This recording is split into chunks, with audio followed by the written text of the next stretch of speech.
എങ്ങനെയാണ് ഉണ്ടാക്കുന്നത് നോക്കാം. ഇതിനായിട്ട് 150 ഗ്രാം ബീഫാണ് എടുത്തിരിക്കുന്നത്. ഇത് എല്ലില്ലാത്തതാണ്. ഇതിനെ ഞാൻ 1/4 ടീസ്പൂൺ കുരുമുളക്, 1/4 ടീസ്പൂൺ മഞ്ഞൾപ്പൊടി, കുറച്ച് ഉപ്പും കൂടെ ചേർത്ത് വെള്ളമില്ലാതെ വേവിച്ചെടുത്തതാണ്. ഒരു വലിയ ഉരുളക്കിഴങ്ങ് തൊലിയോടുകൂടി വേവിച്ചത്, ഒരു ചെറിയ സവാള പൊടിയായിട്ട് അരിഞ്ഞത്, ഇത് അരിഞ്ഞതിന് ശേഷം 1/2 കപ്പുണ്ട്, ഒരു പച്ചമുളക് ചെറുതായിട്ട് അരിഞ്ഞത്, 1 ടേബിൾ സ്പൂൺ ഇഞ്ചി പൊടിയായിട്ട് അരിഞ്ഞത്, 10 വെളുത്തുള്ളി കുഞ്ഞിതായിട്ട് അരിഞ്ഞത്, 1/4 ടീസ്പൂൺ മഞ്ഞൾപ്പൊടി, 1 teaspoon garam masala, 1/2 table spoon മല്ലിപ്പൊടി, 1/2 ടീസ്പൂൺ കുരുമുളക് പൊടി, റസ്ക് പൊടിച്ചത്, ഒരു മുട്ട, കുറച്ച് ഉപ്പ്, പിന്നെ വറക്കാനായിട്ട് ഓയിലും വേണം. ആദ്യമേ തന്നെ വേവിച്ച ബീഫിനെ മിക്സിയുടെ ജാറിലേക്ക് ഇട്ടിട്ട് ഒന്ന് പൊടിച്ചെടുക്കണം. ഇതുപോലെയാണ് നമുക്ക് പൊടിച്ചെടുക്കേണ്ടത് കേട്ടോ. ഉരുളക്കിഴങ്ങ് നമ്മൾ തൊലിയോട് കൂടിയിട്ടാണ് പുഴുങ്ങിയെടുക്കേണ്ടത്. അതിനുശേഷം ഇതിങ്ങനെ തൊലി കളയാം.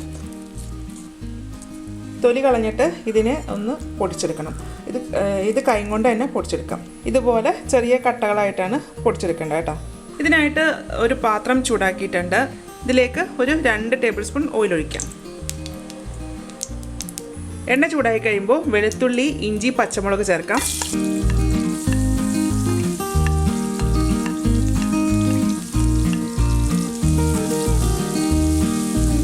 ഹൈ ഫ്ലെയിമിലിട്ട് തന്നെയാണ് വഴറ്റേണ്ടത്. പൊടിയായിട്ട് അരിഞ്ഞേക്കുന്ന സവാള ചേർക്കാം. ഇനി ഇത് നന്നായിട്ടൊന്ന് മൂപ്പിച്ചെടുക്കാം. ഈ സവാളയും ഇഞ്ചിയും വെളുത്തുള്ളിയൊക്കെ വഴന്നിട്ടുണ്ട് കേട്ടോ. അപ്പോൾ അത് ഒരുപാട് ബ്രൗൺ ആകണ്ട, ഒന്ന് സോഫ്റ്റ് ആയാൽ മതി. ഇതിലേക്ക് നമ്മൾ എടുത്ത് വെച്ചിരിക്കുന്ന പൊടികളെല്ലാം ചേർക്കാം. അത് എണ്ണയിലൊന്ന് മൂപ്പിക്കണം. ഇതിലേക്ക് ചിക്കൻ ചേർക്കാം. ബീഫ് ചേർക്കാം. ഞാനിവിടെ ബീഫ് അങ്ങനെ അധികം മേടിക്കലില്ല കേട്ടോ. അതുകൊണ്ടാണ് ഞാൻ ചിക്കൻ എന്ന് പറഞ്ഞത്. ചിക്കനാണ് കൂടുതലും മേടിക്കൽ. ഇതാ ബീഫ് ഇതിൻ്റെ അതിട്ടിട്ട് ഒന്ന് നന്നായിട്ടൊന്ന് വരട്ടാം. ഇതിലേക്ക് കുറച്ച് ഉപ്പ് ചേർക്കാം. ഞാൻ ബീഫിൻ്റെ അകത്ത് കുറച്ച് ഉപ്പ് ചേർത്തിട്ടാണ് വേവിച്ചത്. അതിലേക്ക് കുരുമുളകും മഞ്ഞൾപ്പൊടിയൊക്കെ ഇട്ടിട്ടുണ്ടായിരുന്നു കേട്ടോ. ഇതൊന്ന് ആക്കിയതിന് ശേഷം ഓൾറെഡി വെന്തതാണല്ലോ, അപ്പോൾ ഇനി നമ്മൾ ഇതിൻ്റെ അകത്ത് കൂടുതലും വേവിക്കേണ്ട ആവശ്യമൊന്നുമില്ല. ഇനി ഇതിലേക്ക് നമുക്ക് ഉടച്ചു വെച്ചിരിക്കുന്ന ഉരുളക്കിഴങ്ങ് ചേർക്കാം. ഇനി ഇത് നന്നായിട്ടൊന്ന് യോജിപ്പിക്കാം. ഇതിങ്ങനെ യോജിപ്പിച്ചതിന് ശേഷം നമുക്ക് സ്റ്റൗ ഓഫ് ചെയ്യാം. ഇതിൻ്റെ അകത്തോട്ട് കുറച്ച് മല്ലിയില പൊടിയായിട്ട് അരിഞ്ഞതും കൂടി ചേർക്കുന്നുണ്ട്. ഇനി ഇത് യോജിപ്പിച്ചിട്ട് ഇത് ചൂടാറാനായിട്ട് മാറ്റി വെക്കാം. ഇതിൻ്റെ ചൂടൊന്നും ആറിയിട്ടുണ്ട്. അപ്പോൾ നമുക്ക് കൈ കൊണ്ട് തൊടാൻ പറ്റുന്ന അത്രയും ചൂടേ ഉള്ളൂ. അപ്പോൾ ഇനി നമുക്ക് ഷേപ്പ് ഉണ്ടാക്കാം. അപ്പോൾ ഞാൻ കുറച്ച് കയ്യിലെടുത്തിട്ട് നമ്മൾ കട്ട്ലേറ്റ് ഏത് ഷേപ്പിലാണോ വേണ്ടതെന്ന് വെച്ച് കഴിഞ്ഞാൽ ആ ഷേപ്പിലേക്ക് ആക്കിയെടുക്കാം കേട്ടോ. അപ്പോൾ ഞാനൊരു ഓവൽ ഷേപ്പിലാണ് ആക്കുന്നത്. സാധാരണ കടയിലൊക്കെ നമ്മൾ ഇരിക്കുന്നുണ്ടല്ലേ, ബീഫ് കട്ട്ലേറ്റ് ഒരു ഓവൽ ഷേപ്പായിരിക്കും. ഇതുപോലത്തെ ഷേപ്പാണ് കേട്ടോ ഞാൻ ആക്കിയെടുത്തത്. അപ്പോൾ ആദ്യമേ നമ്മൾ കട്ട്ലേറ്റിൻ്റെ ഷേപ്പ് ഒന്ന് ഉണ്ടാക്കി വെക്കാം. കൂട്ടത്തിൽ നമുക്ക് വറക്കാനുള്ള എണ്ണയും ചൂടാക്കണം. ഇത് മുട്ടയിലും ബ്രെഡ് ക്രംസിലും കൂടെ മുക്കിയിട്ട് അപ്പം തന്നെ എണ്ണയിലേക്ക് ഇടുക കേട്ടോ. അപ്പോൾ അതുകൊണ്ട് എണ്ണ ആദ്യമേ തന്നെ ചൂടാക്കണം. അപ്പോൾ ഞാനിവിടെ സ്റ്റൗവിൽ എണ്ണ ചൂടാക്കാൻ വെച്ചിട്ടുണ്ട്. അത്രയും മാവ് വെച്ചിട്ട് ഞാൻ 9 കട്ട്ലേറ്റ് ആട്ടോ ഷേപ്പാക്കി വെച്ചിരിക്കുന്നത്. അതിൽ ഒരെണ്ണം കൂടെ ഉണ്ട്, ഒരു കുഞ്ഞിതും കൂടെ ഉണ്ട് കേട്ടോ. അപ്പോൾ മൊത്തം 10 കട്ട്ലേറ്റാണ്. അപ്പോൾ അത് നമുക്ക് വേണമെങ്കിൽ അഡ്ജസ്റ്റ് ചെയ്താൽ 9 ആയിട്ട് തന്നെ എടുക്കാം.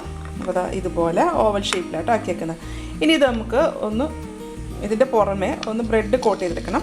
അതിനായിട്ട് ആ മുട്ട ഞാൻ പൊട്ടിച്ച് അടിച്ചു വെച്ചിട്ടുണ്ട്. വേണ്ടത് ബ്രെഡ് ക്രംസ് ആണ്. പിന്നെ വേണ്ടത് റസ്ക് പൊടിയാട്ടോ. അപ്പോൾ ഞാനൊരു 6 റസ്ക് പൊടിച്ചെടുത്തതാണ്. അല്ലെങ്കിൽ ബ്രെഡ് ക്രംസ് മേടിക്കാൻ കിട്ടും, അങ്ങനെ യൂസ് ചെയ്താലും മതി. അത് രണ്ടും ഇല്ലാന്നുണ്ടെങ്കിൽ നമുക്ക് ബ്രെഡ് പൊടിച്ചിട്ട് ഉണ്ടാക്കിയാലും മതി കേട്ടോ. ഇപ്പോൾ കട്ട്ലേറ്റിന് ഈ മുട്ടയിലേക്ക് ഇടാം.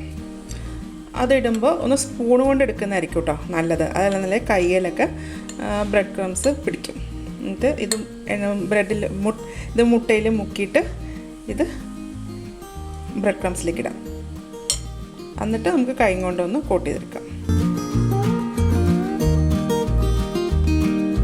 ഇതുപോലെ ഞാൻ കുറച്ച് ആക്കി വെച്ചിട്ടുണ്ട് കേട്ടോ. അപ്പോൾ ഉണ്ടാക്കുന്നില്ല എന്നുണ്ടെങ്കിൽ നമുക്ക് ഇതുപോലെ ഒരു ബോക്സിൻ്റെ അകത്ത് ആക്കിയിട്ട് ഫ്രീസറിൽ വെക്കാം. അപ്പോൾ ഇതുപോലെ ബ്രെഡ് കോട്ട് ചെയ്തതിന് ശേഷം വേണം വെക്കാനായിട്ട് കേട്ടോ. അപ്പോൾ ഇങ്ങനെയൊക്കെ ബോക്സിലാക്കി വെക്കുകയെന്നുണ്ടെങ്കിൽ നമുക്കിപ്പം എന്തെങ്കിലും പരിപാടിക്കൊക്കെ തലേദിവസമേ ഇങ്ങനെ തന്നെ ആക്കി വെക്കാം കേട്ടോ. അപ്പോൾ അന്നത്തെ ദിവസം നമ്മളെടുത്ത് ഫ്രൈ ചെയ്താൽ മാത്രം മതി. അപ്പോൾ ഇത് നമുക്കിനി എണ്ണയിലേക്ക് ഇട്ട് പൊരിക്കാം. ഇതിനായിട്ട് ഞാനിവിടെ എണ്ണ ചൂടാക്കാൻ വെച്ചിട്ടുണ്ട്. ഇതിലേക്ക് കുറച്ചിട്ട് നോക്കാം. അത് ചൂടായിട്ടുണ്ട്. ചൂടായതിന് ശേഷം ഇതിലേക്ക് ഇട്ട് കൊടുക്കാം.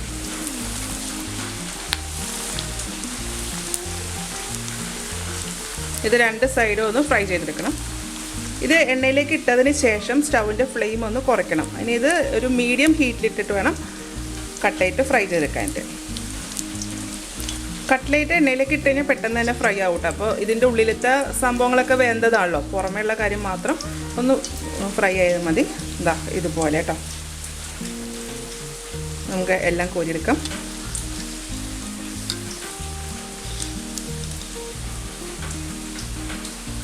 ഏതൊരു പ്ലേറ്റിലേക്ക് മാറ്റാം. അപ്പോൾ നമ്മുടെ ബീഫ് കട്ട്ലേറ്റ് റെഡി ആയിട്ടുണ്ട് കേട്ടോ. ഇതാ ഇതുപോലെയാണ് ഇരിക്കുന്നത്. അപ്പോൾ ബീഫ് മേടിക്കുമ്പോൾ ഇതുപോലെ ഒന്ന് ഉണ്ടാക്കി നോക്കൂ കേട്ടോ. ഇത് നല്ല ടേസ്റ്റാണ്, നല്ല എളുപ്പമല്ല ഉണ്ടാക്കിയെടുക്കാനായിട്ട്.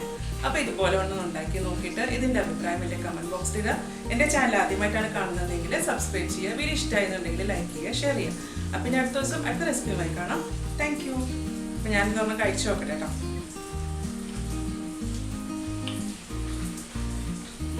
നല്ല ടേസ്റ്റ് ഉണ്ട് കേട്ടോ.